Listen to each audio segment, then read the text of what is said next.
স্বাগতম সবাইকে wise point একাডেমিতে। আশা করি সবাই ভালো আছো। আজকে আমরা কথা বলবো সপ্তম শ্রেণীর বাংলার তৃতীয় অধ্যায়ে পৃষ্ঠা নাম্বার 50-এর সমাধান নিয়ে। এখানে আসলে এই চতুর্থ পরিচ্ছেদটা হচ্ছে জ্যোতি চিহ্ন নিয়ে। জ্যোতি চিহ্ন বা বিরাম চিহ্ন যে যেটাই বোঝো না কেন, এখানে পৃষ্ঠা নম্বর 50-এ আসলে দুইটা ছক রয়েছে। দুইটা ছকের সমাধানই আজকে তোমাদের সাথে শেয়ার করব। প্রথম ছকে আসলে একটা কিছু বাক্য রয়েছে। সেই বাক্যগুলোর মধ্যে বলা হয়েছে কিছু ছক আকারে খালি ঘর রয়েছে। সেই ছকে জ্যোতি চিহ্ন বসাতে বলা হয়েছে। তো বাক্যগুলো পড়ে পড়ে আমরা সঠিক জ্যোতি চিহ্ন সেই ছকের মধ্যে বসাবো। এখানে আসলে ছক না দিলেও প্রত্যেকটা জ্যোতি চিহ্নের নিচে আন্ডারলাইনের মাধ্যমে তোমাদেরকে দেখিয়ে দিয়েছি। আসলে আমরা একটু পড়লেই তোমরা ছকটার সমাধান বুঝতে পারবে। আচ্ছা, এখানে বলেছে এক দেশে ছিল এক রাজা, রাজার পর একটা ঘর ছিল, সেখানে আসলে কি বসবে? এখানে আসলে দাড়ি বসবে। ঠিক আছে, এরপরে দেখো বলেছে লোকটি মুদি দোকান থেকে চাল, ডাল, ডিম আর আলু কিনতে দেখলাম। লোকটিকে মুদি দোকান থেকে চালের পরে বসবে হচ্ছে কমা, ডালের পরে কমা, এবং সর্বশেষে ডিম ও আলু কিনতে দেখলাম। বাক্য শেষ হয়ে যাওয়ায় সেখানে একটা দাড়ি বসবে। এরপরে বাক্য পারুল গল্প লিখে, এখানে একটা কমা বসবে, তারপরে আমি কবিতা লিখি, তারপর সব বাক্য শেষ, তাই দাড়ি বসবে। পারুল গল্প লিখে, আমি কবিতা লিখি, এর মাঝখানে বসবে কমা জ্যোতি চিহ্নটি। আপনি কখন এলেন? এখানে যেহেতু একটা প্রশ্ন করা হয়েছে, তাই এখানে প্রশ্নবোধক চিহ্নটি বসবে। বলো কি, এই কলমের দাম 100 টাকা? শুনে অবাক হচ্ছে, তাই এখানে কি বসবে? এখানে আসলে বিস্ময়সূচক চিহ্ন বসবে। এটা হচ্ছে বিস্ময়সূচক চিহ্ন, একটা দাড়ি দিয়ে নিচে হচ্ছে একটা ফোঁটা। ঠিক আছে, ভালো মন্দ নিয়েই আমাদের সমাজ। ভালো মন্দ দুইটা শব্দকে একত্রিত করেছে হাইফেনের মাধ্যমে, এবং বাক্য শেষে অবশ্যই কি বসেছে? দাড়ি বসেছে। আমার বড় চাচা যিনি মালয়েশিয়া ছিলেন গতকাল বাড়ি ফিরেছেন। আমার বড় চাচা, এখানে আসলে যিনি মালয়েশিয়া ছিলেন তাকে পরিচয় দেওয়া হচ্ছে আমার বড় চাচা, তাই এখানে একটা কমা বসেছে। এবং যিনি মালয়েশিয়া ছিলেন গতকাল বাড়ি ফিরেছে, দুইটা আলাদা আলাদা বাক্যকে একসাথ করেছে এই ড্যাশ চিহ্ন দ্বারা, তাই এখানে একটা ড্যাশ চিহ্ন বসেছে।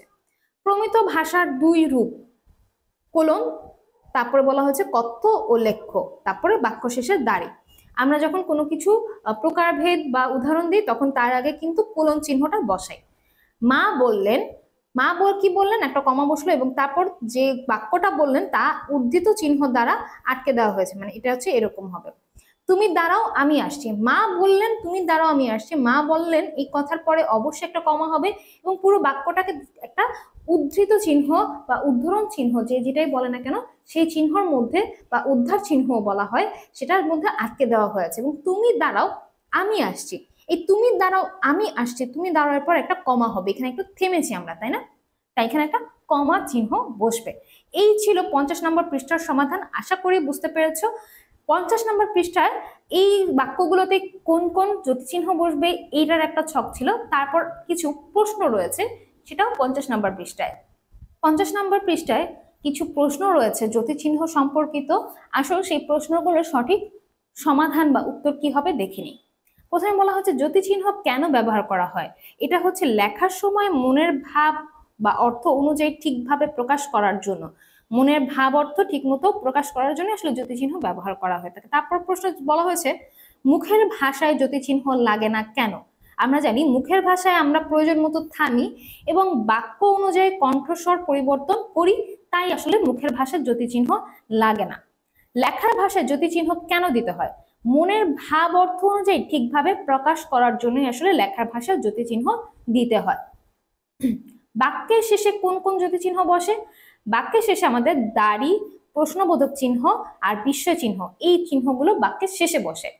এরপর বলেছে যে বাক্যের ভিতরে কোন জ্যোতি চিহ্ন বসে? বাক্যের ভিতরে আমাদের বসে কমা, সেমিকোলন, কোলন, ড্যাশ, হাইফেন, উদ্ধার চিহ্ন, এগুলো আমাদের বাক্যের মাঝে বসে। আশা করি তোমরা বুঝতে পেরেছো।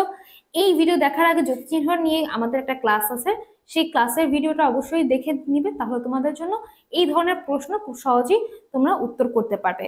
এই ধরনের যে কোনো প্রশ্ন কিন্তু তোমাদের মূল্যায়নে আসবে, সেই অনুযায়ী তোমাদেরকে এগুলো শিখে নিতে হবে। তাহলে আজকে এই পর্যন্তই। জ্যোতি চিহ্ন সম্পর্কিত এছাড়া কোনো প্রশ্ন থেকে থাকলে অবশ্যই আমাদেরকে কমেন্টে জানাবে। সবাই ভালো থাকবে, ধন্যবাদ।